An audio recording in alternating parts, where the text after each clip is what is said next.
Maybe you didn't press record when you started filming, and now you have to do the whole review over again. So I'm sorry if this sounds a little bit like you've heard it all before, because I have heard it all before. So the review that I'm going to do today is All I Really Need to Know I Learned in Kindergarten by Robert Fulghum. Uncommon Thoughts on Common Things. Now, I'm not going to say that this book is a liar, but I am just going to put it out there that I have pretty much thought of every single thought that he thinks is uncommon. So I feel like this book is kind of a collection of his anecdotes throughout his life. It's really just things that he's written. I feel like all authors could have written this book. We could all write it right now. In fact, if you just go through all of your old journals just written with like ideas and anecdotes and notes and realizations that you've come to, and you've written them down so that you wouldn't forget them or that you could use them later, or you've just written them down because that's what you do. So what happened was he sent home one of his pieces of writing with some kids that he was teaching, and a mother of one of the kids just happened to be a publisher and said, "Do you have anything else that you've written?" And he went, "Yes, actually," and put together this anthology of his musings on life. It was really kind of like, yeah, that's what life is, like, yes.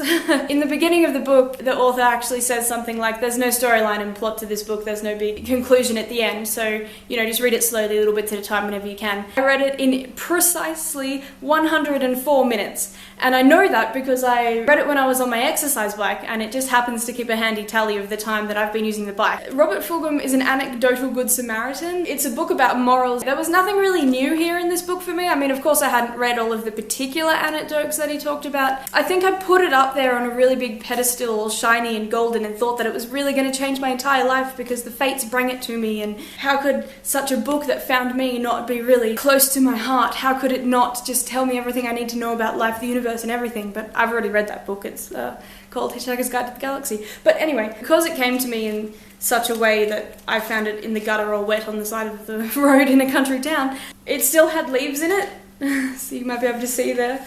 And I just left them in there because I actually think it kind of suits the book to have it in there. There's an anecdote in here actually about leaves, which would have been really fitting if the leaves were on that page, but, you know, fate has it, it wasn't. Yes, everything you need to know is probably in this book at some point or other. Every basic moral on how to live. Yeah, I have nothing bad to say about the book, but I don't have any great affection for it either. It was just a kind of like, oh yeah, that was a quick afternoon's read, and let's move on. Thank you so much for watching.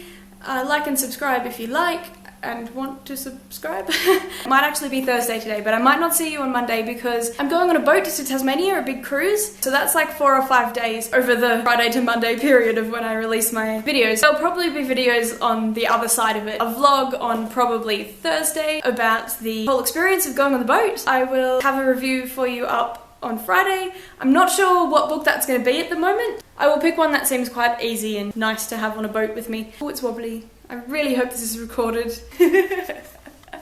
Always be yourself unless you can be Batman. Always be Batman.